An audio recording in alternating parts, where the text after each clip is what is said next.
trophies are. Do it.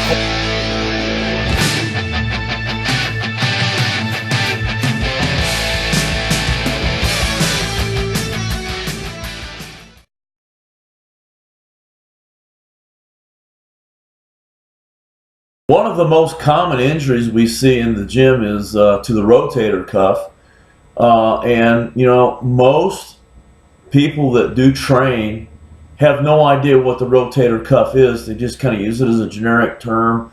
You kind of point to their shoulder, and they don't, you know, if they've torn their rotator cuff, they really don't know what they've torn. They don't have a mental picture of it, and it is extremely complicated. And what I want to do is go over the bones and the muscles and the tendons that are involved in what generally is torn in that rotator cuff. So some of and also some of the exercises that cause these tears and why they cause these tears and how to avoid them. So I want to start with an explanation of the bones involved in the shoulder.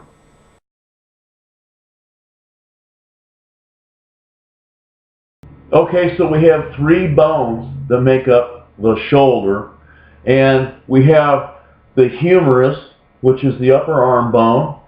We have the clavicle, okay, or the collarbone, and then we have the scapula, or the shoulder blade. These are the three bones that make up the shoulder, okay, and where the humerus, or upper arm bone, fits into the shoulder blade is called a glenohumeral joint.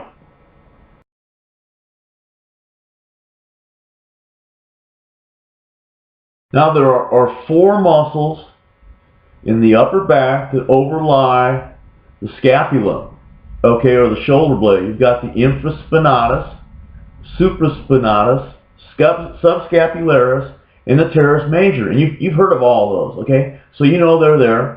But they overlie, okay, the shoulder blade, okay, and these are the muscles of the rotator cuff.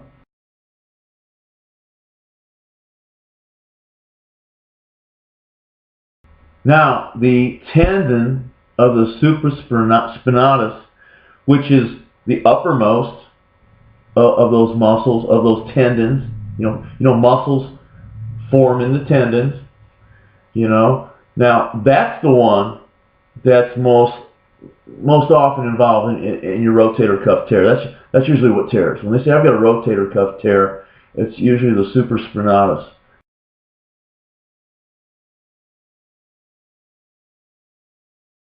Now the way the shoulder is constructed, the range of motion is incredible. You know, you can adduct, abduct, rotate. I mean, it's just incredible, you know, what the shoulder can do. And because of that ability, it's very unstable.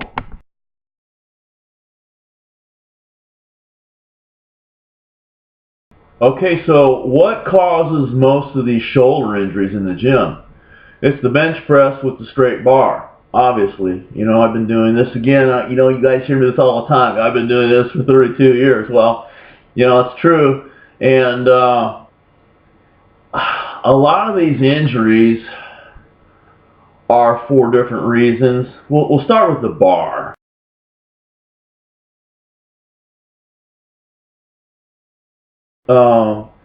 You know, the bar that's, you know, 1500 psi is not going to bend. Well, how do you bend a bar?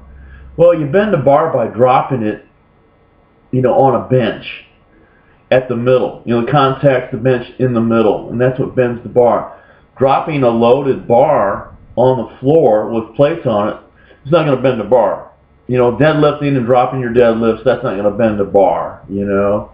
Now, if you have a squat and you drop it on the uprights, it falls off your back, and one side hits first, you know, that's going to bend the bar, okay? But, you know, a 1,500-pound bar is not going to bend, but a 1,000-pound bar is going to bend, you know, if it's got a bunch of weight on it. You know, if it's got 400 pounds on it, you know. and that's going to cause shoulder injuries. Lifting with a bent bar, you know, uh, lifting with the bar with the sleeves frozen up. You know, those plates got to rotate, and it's gonna cause a shoulder injury if they can't rotate. You know, that bar is gonna move instead of the plates. When the plates can't move, the bar is gonna move. Those plates are still gonna try and find a balance, and it's going to roll out of your hands, or it's going to cause a shoulder injury. If you it's trying to roll out of your hands, you hold on to it. Well, something's got to give. Your shoulder's going to give.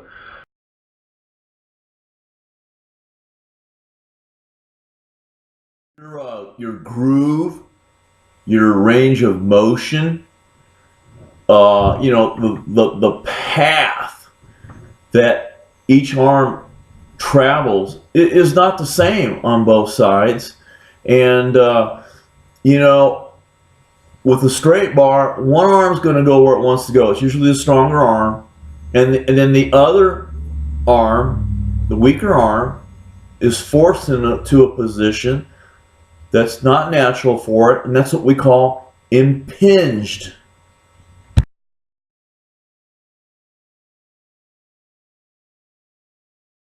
It's easy to see why dumbbells are so much safer, because each side is working independently and can find its own groove, and no side is impinged.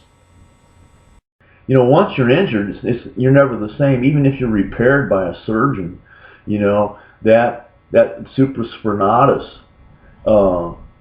tendon will most likely be shortened due to the surgery, the tear and the surgery. And you're just not going to be able to lift the weight. You're not going to have the same motion. So it's very important to lift intelligently.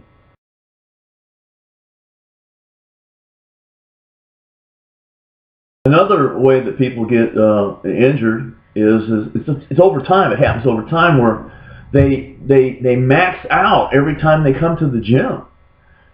Professional lifters, we don't do that. We're going to go to a competition. We're going to run a 12-week cycle where we gradually increase the weight, 5 pounds a week. And like I said, if we're going to do 3 repetitions, well, we could probably do 4. But we want to stay recovered, and we want to ride that momentum into the meet.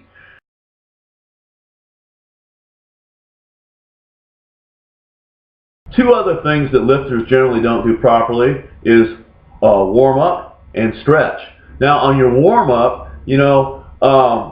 a lot of guys, they don't warm up at all, and most don't warm up properly. I'll go to a competition and they'll say, "What do you want to warm up with?" And I'll say, "Just a bar." And a bar, and I'm like, "Yeah, I want to warm up." And they'll say, "Okay, what's your next weight?" And I'll say 135. I'll do 8 repetitions, and they'll say, "Okay, now what's your next weight?" And I'll go 135, and they're like, 135 again? I'm like, "Yes, I'm warming up." So generally what they do is they just try to go too heavy too fast, and now, as far as the stretch, you never want to stretch a cold muscle, so you want to do your stretching about halfway through your warm-ups, okay? Because if you stretch a cold muscle, that's one way to tear.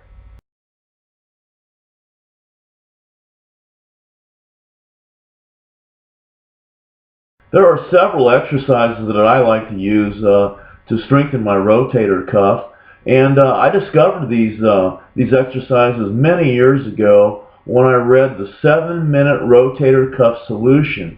It's a very old book, and it is available for download on the internet, and it will be downloaded as a PDF. So it's been scanned, and I would highly recommend that. So we're going to go down to the gym now, and I'll show you several of the exercises that I like to use.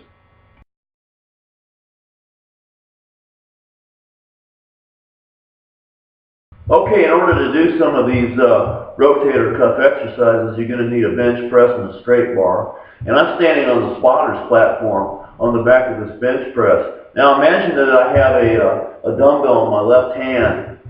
I'm going to rest my elbow on the back of my right hand, and I'm going to let that dumbbell come down right towards the middle of my body, and then I'm going to raise my lower arm bones, like so.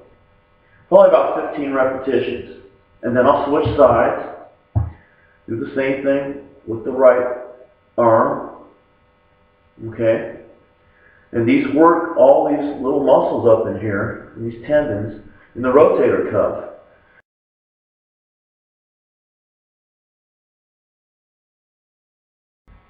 Again, imagine that I've got a 10-pound dumbbell in my right hand. My upper arm is tight against my side. My elbow is tight against my side. I'm going to then just raise my forearm as far as it'll go, and then bring it back down. Now this is very commonly used. You'll see this in the gym. You won't see these other two, but you'll see this exercise used quite a bit. Mostly by bench pressers that you don't know what they're doing. You know, the average gym member's not going to know this, but then we'll switch sides and then just work the other side. Again about 15 repetitions with 10 pounds.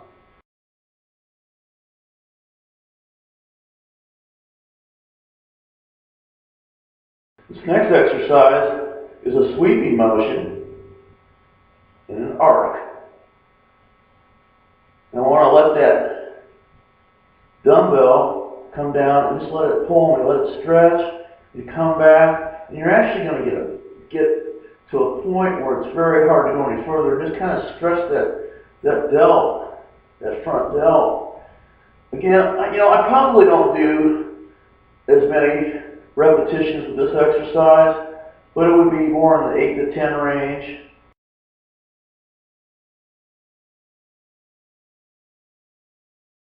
So don't take your rotator cuffs for granted. Take care of your rotator cuffs. Always warm up and stretch before you bench press with a straight bar.